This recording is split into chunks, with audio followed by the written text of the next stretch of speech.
अक्सर home buyers को builders की तरफ से कई तरह से चूना लगाया जाता है। बिल्डर बड़ी चालाकी से बायर्स को घर खरीदने से पहले के कॉन्ट्रैक्ट में उलझा देते हैं और बायर्स के पास खुद को लुटते हुए देखने के अलावा कोई चारा नहीं होता है। लेकिन जल्द ही अब इस पर रोक लगने जा रही है।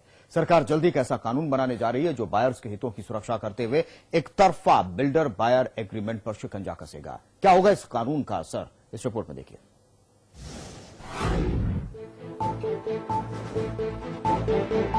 जमीन जायदाद खरीदने वालों के हितों की रक्षा के लिए सरकार एक तरफा बिल्डर बायर एग्रीमेंट पर शिकंजा कसने की तैयारी में है।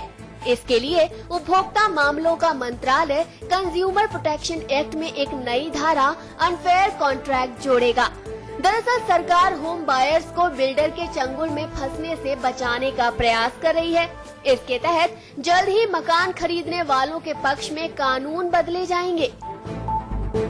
सूत्रों के मुताबिक उपभोक्ता मामलों का मंत्रालय कंज्यूमर प्रोटेक्शन एक्ट जरूरी बदलाव लाने की कोशिश में जुटा है। कानून में बदलाव कुछ इस तरह किया जाएगा कि होम बायर्स के हितों की अनदेखी वाले नियम अनफेयर कॉन्ट्रैक्ट्स के दायरे में आएंगे। नए कानून के जरिए एग्रीमेंट के वादों पर नजर रखी जाएगी। अनफेयर कॉन्ट्रैक्ट के दिशा निर्देश में कई बातें स्पष्ट की गई हैं। एग्रीमेंट में इन निर्देशों में से एक भी बात सही निकली तो बिल्डर दोषी पाए जाएंगे। नया कानून लागू होने के बाद मकान खरीदने वालों पर एक तरफा पेनल्टी का बोझ नहीं पड़ेगा। बिल्डर या खरीदार एक दूसरे की अनुमति के बिना प्रॉपर्टी ट्रांसफर नहीं कर पाएंगे। नए कानून में होम बायर्स के पास एग्रीमेंट को चैलेंज करने का हक होगा और किसी भी एक पार्टी के पास एग्रीमेंट खत्म करने का अधिकार नहीं होगा। कंज्यूमर प्रोटेक्शन एक्ट में जोड़े गए प्रावधान इस प्रकार हैं। मकान खरीदने वालों पर एक तरफा पेनल्टी का बोझ नहीं पड़ेगा। साथ ही बिल्डर या खरीदार एक दूसरे की अनुमति के बिना प्रॉपर्टी ट्रांसफर नहीं कर पाएंगे। इसके अलावा होम बायर्स के पास एग्रीमेंट को चैलेंज करने का हक होगा और किसी भी एक पार्टी के पास एग्रीमेंट खत्म करने का अधिकार नहीं होगा। देखिए, कॉन्ट्रैक्ट को लेकर जो सरकार की गंभीरता है वो बिल्कुल जायज है, वाजिब है।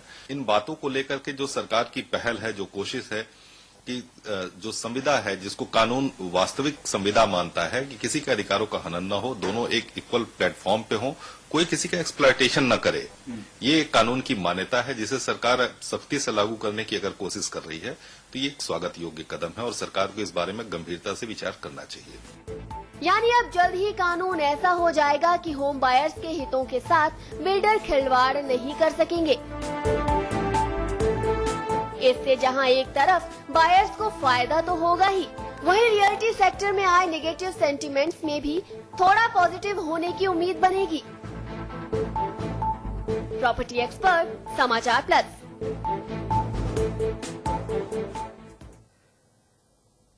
जाहिर तौर पर एक बड़ी राहत मिलने जा रही है, लेकिन वाकई में जिस तरह का नेक्सस है उसमें कितनी संभावना है कि इस नेक्सस को इसके जरिए तोड़ा जा सकता है और बायर्स के हितों की रक्षा किस हद तक हो सकती है। हमारे साथ एसके पॉल साहब जुड़ चुके हैं, सुप्रीम कोर्ट के एडवोकेट हैं। पॉल साहब, बहुत बहुत स्वागत है आपका।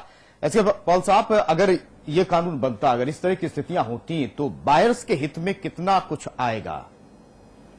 देखिए, आज के दिन में जो सबसे बड़ी दिक्कत ये आती है कि दोनों के बीच में एक बड़ा इम्बैलेंस है। हम आज उसको कहते हैं डोमिनेंट। बिल्डर एक डोमिनेंट पोजीशन पे होता है हमेशा, उनके पास सारे पावर्स होते हैं। आप उनके पास खरीदार करने जाएंगे तो वो अपने टर्म्स में सामान बेचते हैं और लोगों को ये कुछ भी मौका नहीं मिलता है कि वो अपने तरीके से एग्रीमेंट को देखें। यहाँ तक कि कुछ ऐसे केसेस हैं कि बिना एग्रीमेंट देख के साइन करना पड़ता है।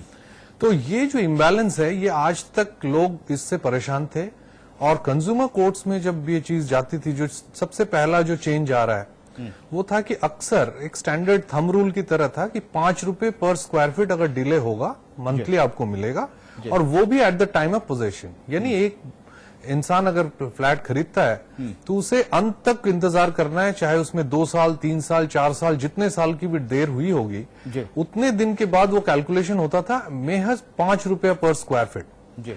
और 5 रुपए स्क्वायर फीट अगर कैलकुलेट किया जाए, आज जो कीमत है वो 1 से 2% सालाना ब्याज पे होता है।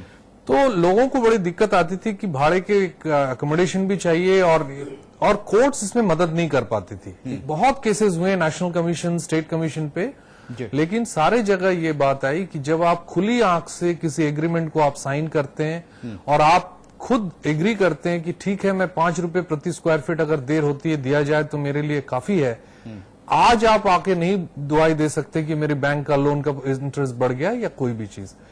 इस कारण से आज जो ये प्रावधान लाया गया है कि एक हाथ में जहां बिल्डर 18% का पेनल इंटरेस्ट लेता है अगर कोई ईएमआई मिस हो जाए या कोई बिल्कुल किस्त मिस हो जाए, और वहां पे 5 रुपए पर स्क्वायर फीट आप साल दर साल देंगे, तो ये दोनों में इम्बैलेंस थी जो आज तक कंज्यूमर कोर्ट और सरकार मदद नहीं कर पा रही थी। ठीक है, तो उन्होंने ये एक बैलेंस लाया। ठीक है पॉल साहब, इतना बड़ा नेक्सस है, खुली आंखों से भी बहुत सारी चीजें, क्योंकि बिल्डर इस तरीके से अपनी बात प्रेजेंट करते हैं जिनमें गुंजाइश रहती है, कानून के तहत लीगली उनको मदद मिल जाती है, अथॉरिटी के साथ में, बायर्स के साथ में इस तरह से लुभाना, ये जो नेक्सस है एक अलग चीज है। लेकिन कैसे खुली आंखों को कम से कम ये इस प्रावधान के जरिए देख पाएंगे कि अब बिल्डर झांसे में नहीं ले पाएंगे? बिल्कुल ठीक है, उनकी लैंग्वेज ऐसी होती है, आप अच्छी तरह समझते हैं। अब ऐसा था ना, आज तक हमारे जो कंज्यूमर एक्ट था इसमें ऐसी कोई प्रावधान नहीं थी कि एक जब बिल्डर बायर एग्रीमेंट हो तो उसके क्या फीचर्स होने चाहिए। इस कारण से आज तक जो एग्रीमेंट बायर को करना पड़ता था उसमें वो एक साइडेड होता है, जिसे हम अक्सर लॉब साइडेड कहते थे जी। उनके पक्ष में होता था और इसकी कोई रोकथाम नहीं थी, क्योंकि कानून कोई नहीं था कि आप ऐसा नहीं कर सकते हैं।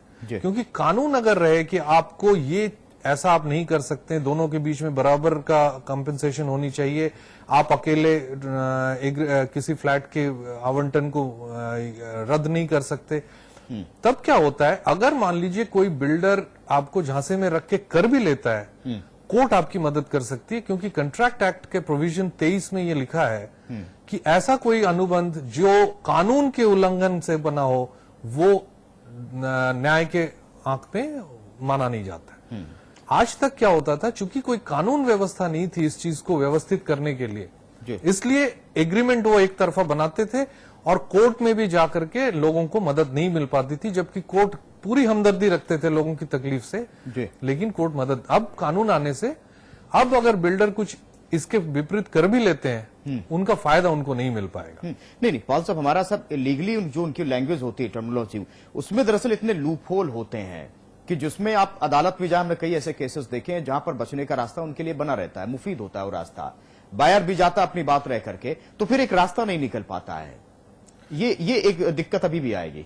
ये कुछ हद तक तो इसको प्लग कर दिया। आप जो लूप होल्स की बात कह रहे हैं, काफी इसमें छेद थे, लेकिन इसमें से जो 3 मेजर थे, जो सबसे ज्यादा केसेस अगर तादाद देखी जाए तो इसी 3 चीजों पे होता था।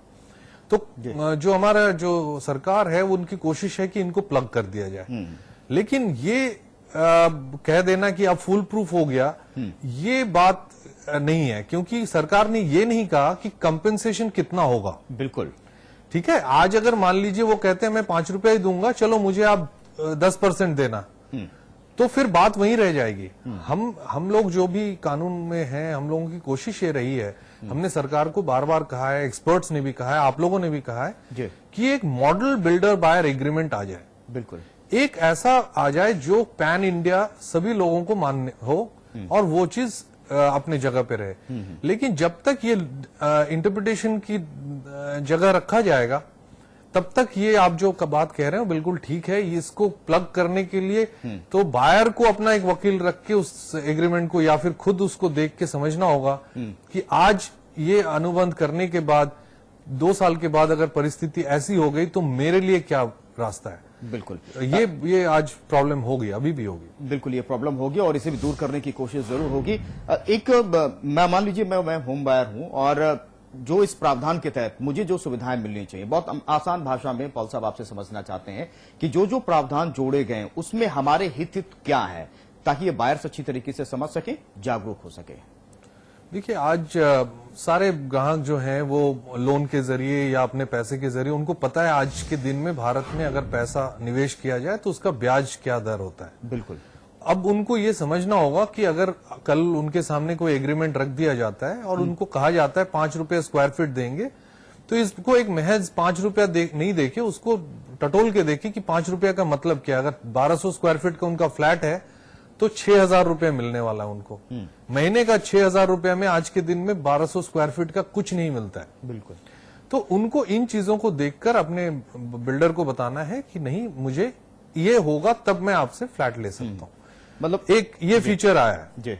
आप ये कहेंगे कि जल्दबाजी नहीं करनी है, बहुत सोच समझ करके आपको एक प्रैक्टिस करनी है, उसके बाद ही आपको आगे कदम बढ़ाना है। ये मैं इसलिए कह रहा हूं क्योंकि बार बार कंज्यूमर कोर्ट में बहुत लोग आए, किसी के 3 साल, किसी के 6 साल की डिले हुई।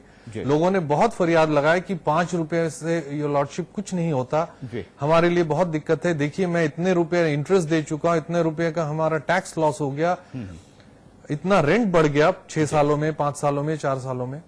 लेकिन कोर्ट उस जगह पे उनको मदद नहीं कर पाई क्योंकि आपने अनुबंध में खुद एग्री कर लिया कि मैं 5 रुपए पर स्क्वायर फीट। इसलिए अब जो भी करें उसको बहुत सोच समझ के साइन करें।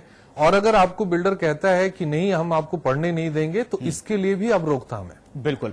हमें यकीन है कि आपकी बातों को जो बायर्स हैं और जो इन्वेस्ट करना चाहते हैं बहुत अच्छी तरीके से समझ रहे होंगे, सुन रहे होंगे। एक्ट में जो नया प्रावधान छूटने वाला है और इसके तहत आपको बहुत कुछ हद तक अधिकार मिलता है, हक मिलता है। बहुत बहुत शुक्रिया एसके पॉल साहब, हमारे साथ लगातार आप बने रहे, इस चर्चा में शामिल हो गए। और यहाँ रुक रहे छोटे से ब्रेक ले, ब्रेक के बाद ही लौटना चाहता हूं।